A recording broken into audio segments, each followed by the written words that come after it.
Olá, caríssimos alunos, caríssimos amigos, sejam todos muito bem-vindos aqui ao nosso canal.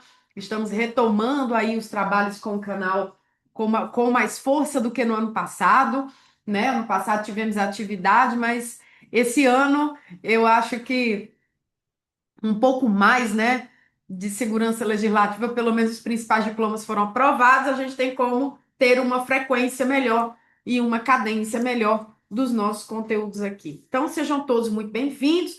Para aqueles que já me conhecem, né, já sabem aqui da proposta do canal, sejam muito bem-vindos. Agradeço aí a fidelidade de vocês ao longo desses anos aqui de canal, né? E para você que está chegando agora, eu vou me apresentar. Eu me chamo Gleice Alves, eu sou advogada há 16 anos e desde 2014, ou seja, há 12 anos, eu trabalho já com holding familiar, com planejamento patrimonial e sucessório, gente. Eu sou do tempo em que a imunidade do ITBI saía sem que você sequer pedisse.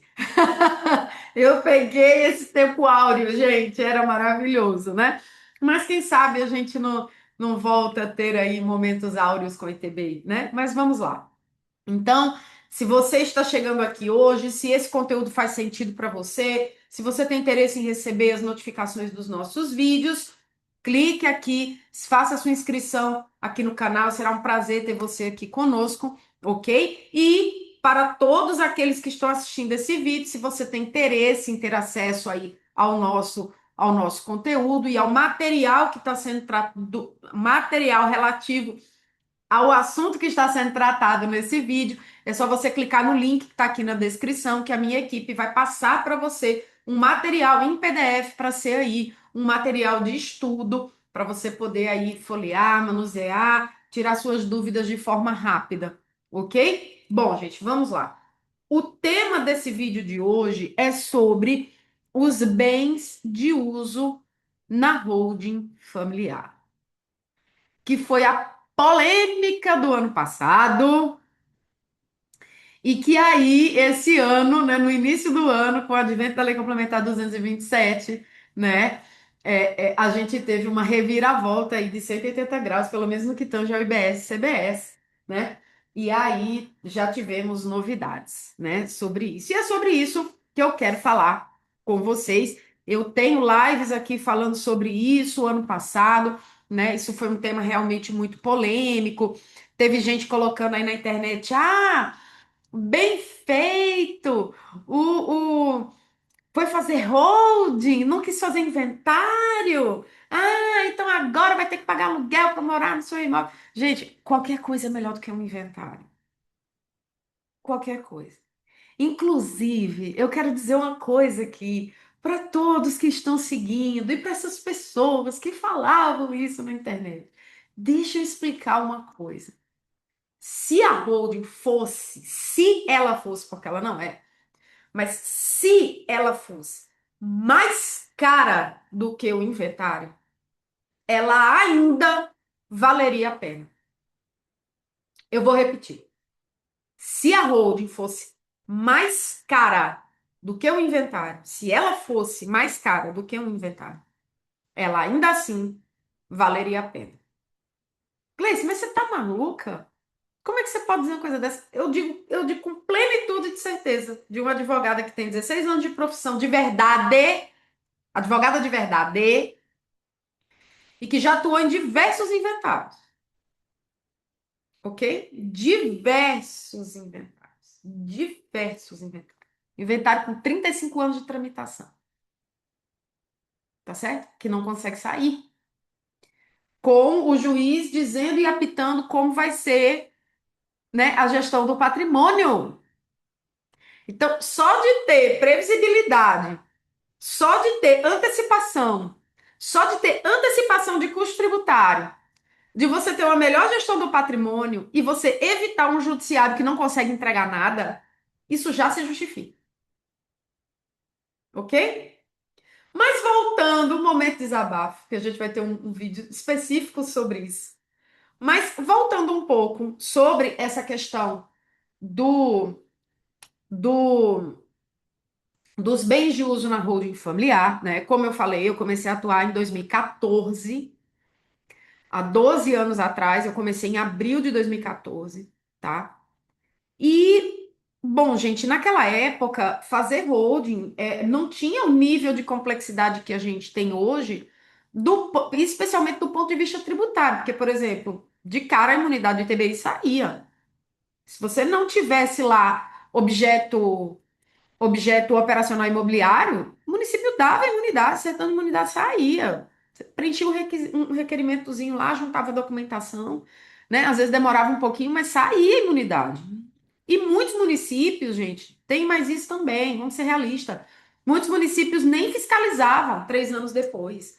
O cliente era que ficava aguardando ali, a gente ficava orientando, olha, mas pode fiscalizar, tal, mas muitos nem fiscalizavam, tá? Concedi e acabou, tá?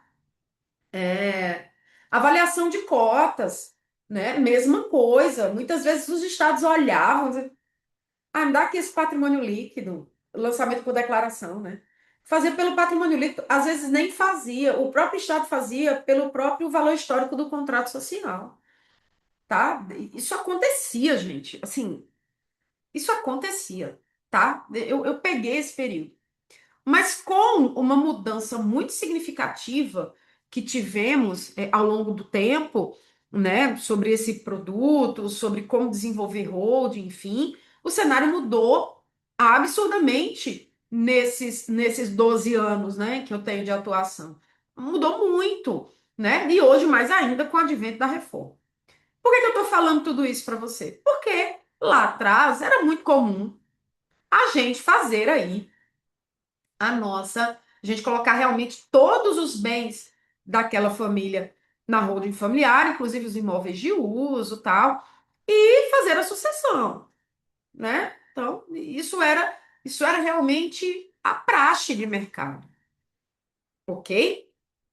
E aí, com o advento da reforma tributária, começou o primeiro frenesi. Não pode botar imóvel de uso na holding, porque tributa de IR. Vamos entender como era essa tributação de IR. Eu já fiz várias lives falando sobre isso. E agora eu vou falar de novo, vou tocar de novo na ferida. Então, tributa de IR, esse pessoal é louco. Tararara.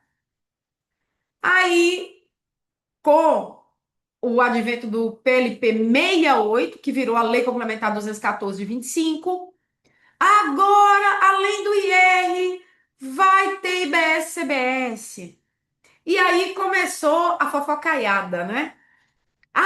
Quem fez holding agora vai ter que pagar para morar no próprio imóvel. Tivesse ido para o inventário, não ia ter, não ia ter tanto custo e tal, né? E aí, ano passado, eu fiz uma sequência de lives, né, falando sobre esse tema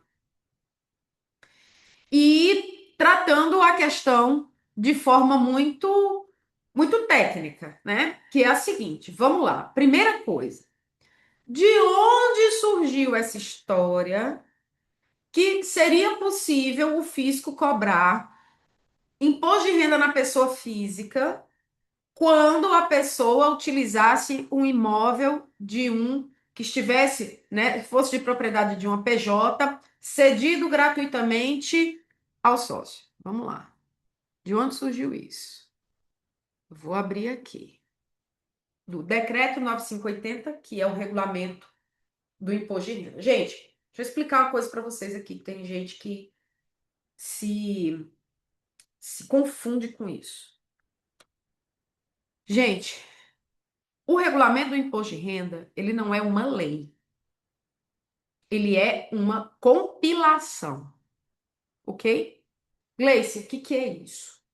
Ele reúne, ele organiza, preste atenção nisso, ele organiza os dispositivos legais atinentes ao imposto de renda, porque imposto de renda é um imposto que tem uma legislação vastíssima. Então, ele organiza aquilo dali em algo inteligível para nós, ok? O regulamento do imposto de renda, a última versão que nós temos é de 2021, e 18 esse compilado, mas obviamente que ele foi sendo aí atualizado na medida em que a legislação, obviamente, vai sendo atualizada. Beleza? Vamos lá. Então, lá no artigo 41 do Regulamento do Imposto de Renda, está dito o seguinte, eu vou ler para vocês.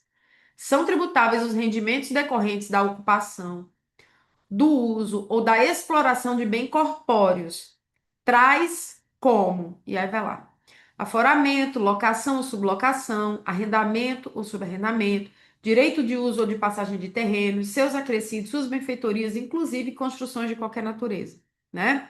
E aí vem lá, direito de uso ou aproveitamento de águas, películas cinematográficas, uso e exploração de outros bens móveis de quaisquer natureza, direito de exploração de conjuntos industriais. Aí vem no parágrafo primeiro. Na hipótese de imóvel cedido gratuitamente, constitui rendimento tributável na declaração de ajuste anual o equivalente a 10% de seu valor venal ou do valor constante da guia do IPTU correspondente ao ano calendário da declaração, ressalvado o disposto na linha B do inciso 7 do caput do 35, né? Que aí ele fala aqui, ó, inciso 7. Nossa, passei demais, gente, desculpe. Aqui, 35. Inciso 7. Gente, eu nunca vi um negócio para ter tanto inciso, parágrafo. Inciso 7, a linha B. O valor locativo do prédio construído, quando ocupado pelo seu próprio proprietário, é cedido gratuitamente para uso de cônjuge ou parente de primeiro grau. Ok? Então, construiu um prédio e ele mesmo usa ou um parente de primeiro grau. Nessas hipóteses, está afastada essa presunção. Mas quando você tem uma relação PJ-PF, que aí você não tem relação de parentesco de primeiro grau, né? Então, nesse caso específico, você tem sim uma presunção de renda tributável. Gente, de onde surgiu isso? Presta atenção. Porque de dezembro para janeiro, uma coisa que eu dizia nos outros vídeos mudou. Presta atenção. Presta atenção. Esse dispositivo, ele surgiu aqui, ó. Onde que ele está? Esse artigo 41, parágrafo 1º do Regulamento do Imposto de Renda, ele, na verdade, é a transcrição do artigo 23 caput, inciso 6 da Lei 4506 de 1964. Ok? Vamos entender. A PJ cede para sócio um imóvel para ele morar. O fisco diz assim: olha, eu estou presumindo, você deveria pagar pela utilização desse imóvel a PJ. Já que você não está pagando, eu presumo que você, pessoa física, está tendo um acréscimo patrimonial referente a 10% do valor total do imóvel naquele ano calendário, que seria um valor estimado que você deveria pagar de aluguel, mas não está pagando. Você está, digamos assim, tendo um benefício econômico na pessoa física e tributa na física. Gente, esse dispositivo legal ele surgiu num período e tinha aplicação mais, digamos assim, corrente, num período em que a gente tinha tributação da distribuição de dividendos da PJ para a física. Porque o entendimento do fisco era o seguinte: se a PJ comprou o imóvel e cedeu para você morar, na verdade, você fez uma distribuição disfarçada. Você fez uma distribuição disfarçada de lucro porque você fez a PJ comprar o imóvel que deveria ser seu. Você deveria ter distribuído esse lucro, tributado e comprado um imóvel na física, já que era para você morar. Mas tudo bem, vamos fazer o seguinte: eu vou presumir na física um aumento patrimonial correspondente a 10% do valor do imóvel enquanto você morar. E vou tributar onde? Na física, ok? Com uma alíquota até mais alta. Beleza até aqui? Só que em 95, deixamos de tributar a distribuição de lucros e dividendos no Brasil. Então, esse dispositivo não foi revogado, mas ele meio que perdeu eficácia do ponto de vista prático. Por quê?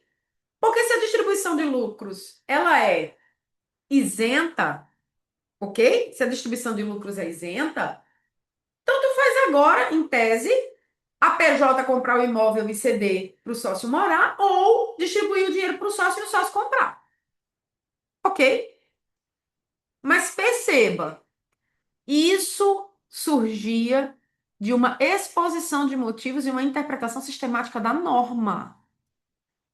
A norma não está dizendo que considera isso distribuição disfarçada de lucros e dividendos. A norma só está dizendo que, olha, se houver essa cessão não onerosa, eu vou presumir um acréscimo patrimonial na física e vou tributar de IR na física. Qual é a base que eu vou presumir? 10% do valor do imóvel no ano calendário. Isso sempre existiu. Isso não veio com a reforma tributária. Isso sempre existiu. Desde 1964, isso está na lei. Beleza? Então, primeira coisa. Ah, reforma tributária. Gente, volto a dizer, vergonha no débito, no crédito e no Pix, né? Meu Deus do céu. Mas vamos lá. Certo?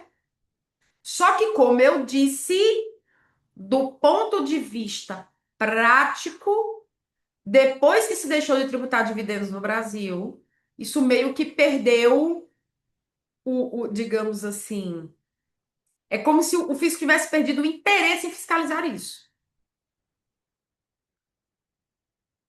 E também, gente, vamos entender o outro cenário, né? De difícil verificação, mas o cenário mudou bastante e a gente vai entender agora dois outros elementos que eu preciso colocar nessa conta. E aí, com o advento da reforma tributária, no PLP 68, que virou Lei Complementar 214, surgiu uma segunda disposição legal, no artigo 5º da Lei 214, que já está modificado, né? Segundo.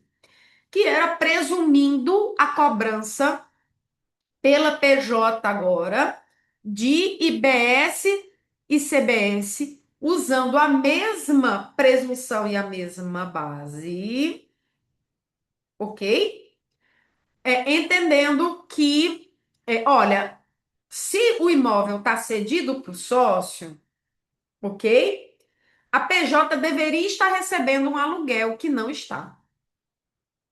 Então, eu vou fazer o seguinte: eu vou presumir que ela recebeu esse aluguel de forma fictícia. Eu vou presumir uma base imponível de 10% do valor do imóvel e vou tributar na PJ de IBS-CBS. Ok? Gente, isso estava lá no artigo 5º da Lei 214, que eu vou já ler para vocês, ele foi alterado. Eu entendia que havia uma incompatibilidade jurídica entre os dois dispositivos, o de IR e o de IBS-CBS. Porque eu entendi o seguinte: na hora que você tem uma PJ cedendo um imóvel para a pessoa física gratuitamente, você tem a mesma PJ com a mesma pessoa física e um único ato sendo praticado, cessão gratuita de bem imóvel para uso. Beleza aqui? Estão acompanhando meu raciocínio? E aí o fisco fazia, a meu ver, duas presunções que se anulavam mutuamente. Ele dizia assim, olha, como não está sendo pago, para efeito de imposto de renda, eu vou presumir que está tendo um acréscimo patrimonial onde? Na física, pelo não pagamento, e vou tributar de IR. Pô, mas se eu pensar dessa maneira, o fisco, né? Se eu pensar dessa maneira, não tenho como agarrar IBS-CBS. Não, então, agora, para efeito de IBS-CBS, eu vou inverter as bolas. Eu vou dizer que eu vou presumir que está sendo pago um aluguel. E agora eu vou tributar na PJ IBS-CBS. Gente, ou eu presumo que está pagando, ou eu presumo que não está pagando. Ou eu presumo que o dinheiro está na física, ou eu presumo que o dinheiro está na jurídica. E ou eu tributo aqui, ou eu tributo aqui. Então, eu olhava para isso, e antes de outras questões, eu entendia que havia uma. Esses fatores se anulavam, é como se fossem dois vetores, né, na mesma direção, na mesma intensidade, de sentidos opostos, eles se anulavam entre si, ok? Então, eu defendia isso, inclusive, como tese de não tributação. E aí, vamos lá. E aí começaram a surgir as possibilidades. Eu tenho uma live aqui, né, que eu fiz no canal em que eu dizia assim: olha, a minha primeira orientação é ver com o cliente, querido, vem cá. Você já fez o projeto ou você está fazendo? Se você já fez o projeto, se você já fez, vamos dar um determinado encaminhamento para o seu imóvel. Eu vou falar aqui de algumas situações. Se você ainda não fez o projeto, a primeira opção que eu dava era não integralizar o imóvel de uso da pessoa física. Não integralizar, deixa de fora. Ah, mas vai para o inventário? Vai inventário de uma casa, de um apartamento. Faz no cartório, o valor vai ser menor. É mais fácil resolver. A diferença é você fazer de 20 e 30 imóveis. Certo? Então, deixa-se de fora e a gente analisa ele melhor depois. Primeiro ponto. Segundo ponto. Integraliza a nua propriedade reservando o usufruto para o instituidor da holding. Uma vantagem muito boa, resolve BS, CBS, resolve a questão do imposto de renda, mas temos um problema, um usufruto na matrícula. Quero vender o imóvel, problema. Tem que extinguir o usufruto, tem que discutir a questão da incidência ou não de ITCMD na extinção de usufruto, toda uma questão, né? Então, outra possibilidade, integraliza com reserva não de usufruto, mas de um direito real de habitação voluntário. Então, faz um direito, grava na matrícula um direito real de habitação voluntário, e aí, porque ele só pode habitar, e aí, no momento de uma venda, ele faria a renúncia, e aí sim, com muito mais pano para manga para discutir a questão da não incidência de TCMD por ausência de previsão legal. Ok? Então, eram as opções que eu trazia para quem estava em processo de formação de hold. Beleza? Agora vamos olhar para cá. E para quem já tinha feito? Gente, eu estou repetindo isso e tem uma razão de ser. Tá, e para quem já tinha feito o projeto? Bom, se a pessoa já tinha feito o projeto, aí eu trazia outras possibilidades.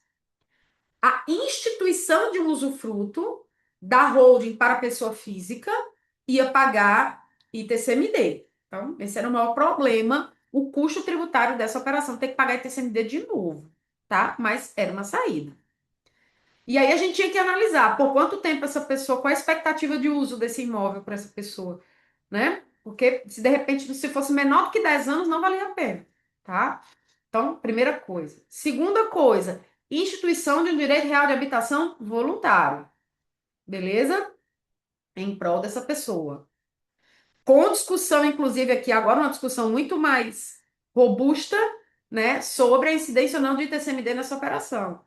Em que pese a gente ter um direito real sobre instituição gratuita de direito real sobre bem imóvel, de forma genérica, é fato gerador de, de ITCMD, mas muitas leis estaduais não prevêem de forma expressa no direito real de habitação voluntário. Então, acho, inclusive, que com boas possibilidades aí de uma não incidência de TCMD, tá? Então, e as outras possibilidades, né? Fazer um contrato de locação, que aí é isso que foi hateado, né? Que foi demonizado na internet, que é isso, olha, faz um contrato de locação dentro de um valor normal de mercado, ou talvez até um pouco menor, né? Não poderia ser por valor vil, né? Coloca que você vai continuar pagando coloca para o locatário, que no caso é o antigo proprietário, digamos assim, né? O dever de pagar IPTU, o dever de pagar condomínio, de pagar as despesas de conservação do imóvel, que é algo usual nos contratos de locação, ok? E você vai pagando ali para sua holding, né? Aquele valor, tá? e deixa esse valor lá, né, para ir capitalizando, depois aquilo volta para você com distribuição de dividendos. Eu costumava dizer isso, gente, você está tirando do bolso direito para o bolso esquerdo, que era a maior crítica que eu tinha a essas pessoas que ficavam falando essas bobagens na internet, né, fazendo o velório da Rose, essas coisas todas, né? Eu dizia, gente, essas pessoas estão passando vergonha, né? Pelo amor de Deus. Mas enfim, vamos adiante, tá? Então, essas eram as soluções propostas. E aí me vem a Lei Complementar 227, certo? E muda o artigo 5º da Lei Complementar 214, mudando exatamente isso que nós estamos tratando. Deixa eu pegar aqui a Lei Complementar 214. Peguei aqui, ó. Artigo 5º da Lei Complementar 214 de 2025. O IBS e a CBS também incidem sobre as seguintes operações. Inciso 1. Fornecimento não oneroso ou a valor inferior ao valor de mercado de bens e serviços, dois pontos. Adquiridos pelo contribuinte, que tenham permitido a apropriação de créditos de IBS e CBS para o próprio contribuinte, caso seja pessoa física. Pessoas físicas que sejam sócios, acionistas, administradores, membros de conselho de administração fiscal, comitê de assessoramento do contribuinte previsto em lei. Gleice, o que é que isso significa? A Lei Complementar 227 alterou, inclusive aqui na própria redação que eu li, está ali, ó, redação dada pela Lei Complementar 227 de 2026.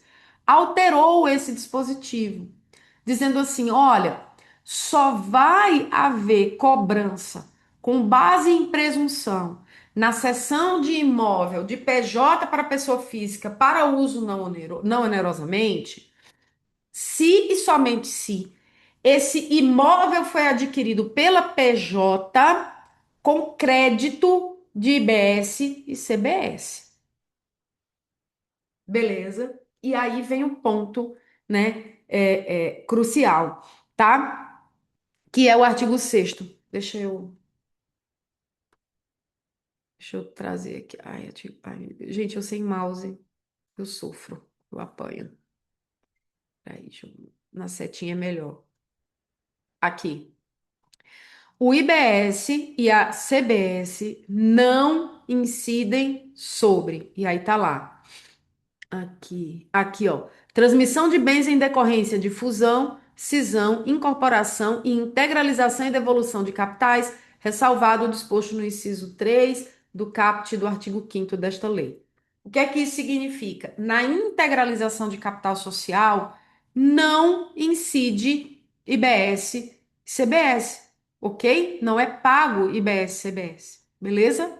Na integralização bem como na volta desse capital. Também não é fato gerador de IBS e CBS. Então, se aquela pessoa montou uma holding familiar e ela integralizou o imóvel de uso, ela integralizou sem gerar crédito de IBS e CBS para a PJ.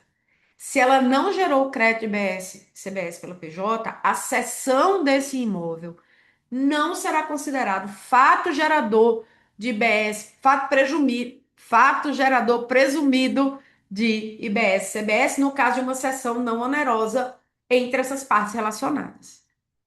Ok aqui? Então, o problema de IBS, CBS morreu. Mas o que é que ficou na nossa mesa? O problema do IR. Que o problema do IR, ele era pequeno.